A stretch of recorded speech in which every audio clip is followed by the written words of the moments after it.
இந்த ஆலயம் பூமி வாஸ்து பரிகார ஸ்தலம் என்று விளங்கப்படுகிறது. இந்த ஆலயத்திலே பிரதோஷம் என்று வழிபாடு செய்தால் யம பயத்திலிருந்து விடுபடலாம், மனபயத்திலிருந்து விடுதலாம், மரண பயத்திலிருந்து விடுபடலாம் என்பது ஒரு உண்மை.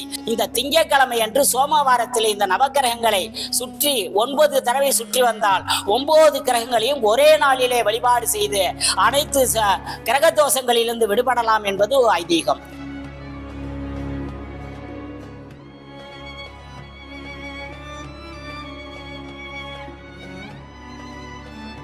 மன்னாதி பூதமடு விண்ணாதி அண்டம் நீ, மறைநான்கின் அடிமுடியும் நீ, மதியும் நீ, ரவியும் நீ, புனலும் நீ, அனலும் நீ, மண்டலம் 2 நீ, பெண்ணும் நீ, ஆணும் நீ, பல்லுயிருக்குயிரும் நீ, பிறவும் நீ, ஒருவும் நீயே, வேதாதி வேதம் நீ, பாதாதி கேசம் நீ, பெற்ற தாய் தந்தையும் நீயே என்று சொல்லக்கூடிய இந்த பாடலுக்கு ஏற்ப இந்த ஆலயம் பூமி வாஸ்து பரிகார ஸ்தலம் என்று விளங்கப்படுகிறது.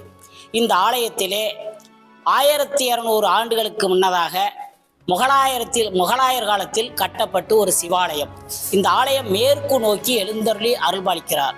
இந்த ஆலயத்திலே சிவபெருமான் மேற்கு நோக்கி எழுந்தருளி அருள்பாலிக்கிறார், அம்பாள் வடக்கு நோக்கி எழுந்தருளி அருள்பாலிக்கிறார். இந்த சிவாலயம் பூமி வாஸ்து பரிகார ஸ்தலம் என்று அழைக்கப்படுகிறது. இந்த ஆலயத்திலே பூமி சம்பந்தப்பட்ட பிரச்சனைகளிலிருந்து விடுபடுவதற்கான ஒரு வாஸ்து பரிகார ஸ்தலமாக விளங்கப்படுகிறது. இந்த ஆலயத்திலே ரியல் எஸ்டேட் செய்யக்கூடியவர்கள், கல்குவாரி வைத்திருக்கின்றவர்கள் மற்றும் காலவாய் போன்ற செங்கல் அறுத்து வியாபாரம் செய்யக்கூடிய வியாபார பெருமக்கள் இந்த ஆலயத்திலே வழிபாடு செய்யலாம். பூமியில் எந்த பிரச்சனை இருந்தாலும், பூமியில் மனபயம் இருந்தாலும், பூமியினால் ஏற்படக்கூடிய வம்பு வழக்குகள் இருந்தாலும் இந்த ஆலயத்திலே சிவபெருமானை வழிபாடு வாஸ்து அன்று இந்த சிவபெருமானை வழிபாடு செய்வதனால் பூமி சம்பந்தப்பட்ட பிரச்சனைகள் நீங்கும் என்பது ஐதீகம். இது உண்மை. பரம்பொருள் பரஞ்சோதி கடவுள் மேற்கு நோக்கி எழுந்தருளி அருள்பாலிக்கிறார். ஆகையினால இந்த மேற்கு நோக்கி இருக்கின்ற திசை சனிமகா திசை என்று அழைக்கப்படுகிறது. அதே போன்று அம்பாள் தென்கிழக்கு நோக்கி எழுந்தருளி அருள்பாலிக்கிறார். அந்த தென்கிழக்கு திசை யம திசை என்று அழைக்கப்படுகிறது. ஆகையினால் இந்த ஆலயத்திலே இந்த அம்பாளையும் இந்த சிவபெருமானையும் பிரதோஷ காலத்தில் வழிபடுவதனால் யம பயத்திலிருந்து விடுபடலாம் என்பது உண்மை. 1200 ஆண்டுகளுக்கு முன்னதாக கட்டப்பட்ட ஆலயமாக இருந்த போதிலும் இந்த ஆலயத்திலே இருக்கக்கூடிய மதில் சுவர்கள் களிமண்ணால் கட்டப்பட்ட ஒரு சிவாலயம். இந்த களிமண்ணால் கட்டப்பட்ட இந்த சிவாலயத்தை, அந்த மதில் சுவரை தகர்த்தெறிந்து இப்பொழுது புதியதொரு பழமை மாறாமல் புதியதொரு காம்பவுண்டாக இதை எழுப்பப்பட்டு இந்த ஆலயம் இப்பொழுது புதுப்பொலிவுடன் காணப்படுகிறது. பஞ்சவர்ணம் பூசப்பட்டு கும்பாபிஷேகம் நடைபெற்று 40 நாட்கள் ஆகிறது. அதே போன்று இந்த ஆலயத்திலே ராஜகோபுரம் மேற்கு நோக்கி எழுந்தருளி அருள்பாலிப்பதனால இந்த ஆலயத்தில் சனியினால் ஏற்படக்கூடிய 7.5 நாட்டு சனி, கண்ட சனி, அர்த்தாசிரம சனி போன்ற சனி பகவானுடைய இடர்பாடுகள் இருந்து நாம் விடுபடலாம் என்பது ஒரு ஐதீகம். இந்த ஆலயம் குபேர மூலையிலே எழுந்தருளி அருள்பாலிக்கிறார். ஆகையினால இந்த ஆலயத்திலே குபேர சம்பத்து கிடைக்கும் என்பது ஒரு ஐதீகம், அதுவும் உண்மையானது. அதே போன்று இந்த ஆலயத்திலே விநாயக பெருமான் கன்னியாமுலையிலே எழுந்தருளி கிழக்கு நோக்கி எழுந்தருளி அருள்பாலிக்கிறார். இவர் வன்னி கணபதி என்று அழைக்கப்படுகிறது.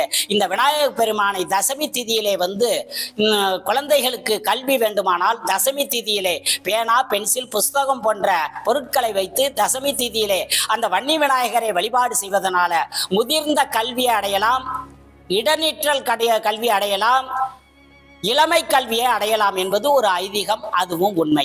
அதோடு அடுத்தபடியாக அங்கே இருக்கின்ற முருகப்பெருமானை பார்க்கும் பொழுது முருகப்பெருமான் வள்ளி தேவையானோடு கிழக்கு நோக்கி எழுந்தருளி அருள்பாலிக்கிறார் முருகப்பெருமான், சிவபெருமான் மேற்கு நோக்கி எழுந்தருளி அருள்பாலிக்கிறார். ஆகையினால இந்த ஆலயம் சம்ஹார கிரமம் என்று சொல்லப்படுது. சம்ஹார கிரமம் என்றால் சண்டையிடுதல் என்று பொருள். ஆகையினால இந்த ஆலயத்திலே எனக்கு மன வாழ்க்கை அடைய வேண்டும் என்று யார் வேண்டுகின்றாரோ அவங்களுக்கெல்லாம் மன வாழ்க்கை எளிதாக அமையும் என்பது உண்மை. அடுத்தபடியாக மகாலட்சுமி தாயாரை வழிபாடு செய்வதனால் அந்த மகாலட்சுமி தாயார் கிழக்கு நோக்கி எழுந்தருளி அருள்பாலிக்கிறார். 2 யானை வாகனத்தோடும் புனசல் நாகத்தோடும் அங்கே கிழக்கு நோக்கி எழுந்தருளி அருள்பாலிக்கிறாங்க. இந்த ஆலயத்தில் அந்த மகாலட்சுமி தாயாரை வழிபடுவதனால் காலசர்ப தோஷத்திலிருந்து விடுபடலாம், ராகு கேது தோஷத்திலிருந்து விடுபடலாம். ராகு உயிரோட்டமாக உள்ள ராகு கேதுனாலையும் விடுபடலாம் என்பது ஒரு ஐதீகம், அதுவும் உண்மை. ஆகையினால இந்த மகாலட்சுமி தாயாரை வழிபாடு செய்வதனாலே காலசர்ப தோஷத்திலிருந்து விடுபடலாம் என்பது உண்மை. இந்த ஆலயத்திலே 9 கிரகங்களும் புதியதாக இங்கே பிரதிஷ்டை செய்யப்பட்டுள்ளது.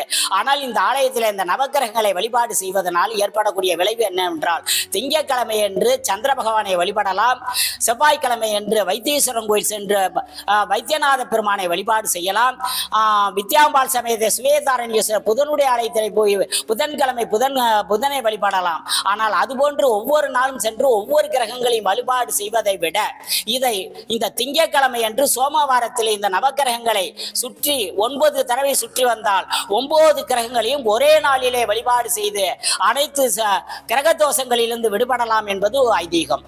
அதனைத் தொடர்ந்து அடுத்தபடியாக அங்கே புதியதாக இப்பொழுது துர்க்கையம்மன் இங்கே பிரதிஷ்டை செய்யப்பட்டுள்ளது. துர்க்கையம்மனை வெள்ளிக்கிழமை என்று 10 to 12 ராவு காலத்திலே வழிபாடு செய்வதனால் நாம் எதை நினைத்து வழிபாடு செய்கிறோமோ அது அதுவாகவே இருக்கும் என்பது ஐதீகம். அதனை தொடர்ந்து அடுத்தபடியாக செல்லும் போது இங்கே தென்திசை தென்முக கடவுளாக விளங்கக்கூடிய அந்த குரு பகவானை வழிபாடு செய்வதனால் சுபகாரியம் தொடர்ந்து நம்மளுடைய இல்லத்திலே நடைபெறும் என்பது ஐதீகம்.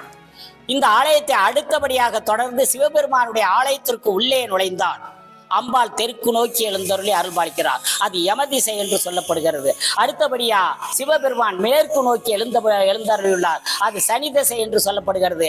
இந்த ஆலயத்திலே பிரதோஷம் என்று வழிபாடு செய்தால் யம பயத்திலிருந்து விடுபடலாம், மனபயத்திலிருந்து விடுதலாம், மரண பயத்திலிருந்து விடுபடலாம் என்பது ஒரு உண்மை. அதனை தொடர்ந்து அடுத்தபடியாக ஆலயத்திற்குள்ளே வந்து அங்கே வழிபாடு செய்யும் பொழுது பைரவமூர்த்தி ஆலவர் செல்வனாம் ஈஸ்வரை வழிபட லிங்கோத்பவர் சந்திரசேகர் சோமாஸ்கந்தர் என்ற பைரவர் என்ற 64 வடிவங்களை கொண்ட எம்பெருமான் பரம்பொருள் பரஞ்சோதி கடவுள் அந்த கால பைரவரோடு சனி பகவான் சூரியனும் இணைந்து காட்சி அளிக்கின்றார்கள், மேற்கு நோக்கிய காட்சி அளிக்கின்றார்கள்.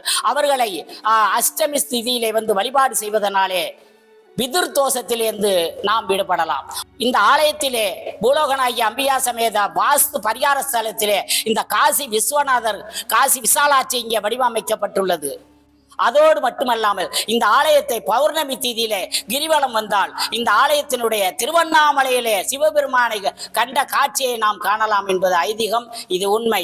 இன்னும் வெளியூர்ல இருந்தெல்லாம் இந்த மாவட்டம் விட்டு மாவட்டம் இது போன்ற ஊர்கள்ல எல்லாம் இந்த ஆலயத்திற்கு வந்திருந்து வாஸ்து பரிகார ஸ்தலத்துக்காக அந்த ஆலயத்திற்கு வந்திருந்து என்னுடைய பூமியிலே மனபயம் ஏற்பட்டுள்ளது, மரண பயம் ஏற்பட்டுள்ளது, இந்த பயத்திலிருந்து நான் விடுபடலாம் என்று எல்லோரும் கேள்விப்பட்டு இந்த ஆலயத்திற்கு வருகை தந்துள்ளார்கள், வருகை தந்து கொண்டிருக்கின்றார்கள். அதுபோன்று யாவரும் இந்த ஆலயத்திற்கு மனபயத்திலிருந்து விடுதலை ஆகி மாங்கல்ய பாக்கியத்தோட இருக்க வேண்டும் என்பது ஐதீகம், இது உண்மை என்று சொல்லி முடிக்கிறேன். வணக்கம்.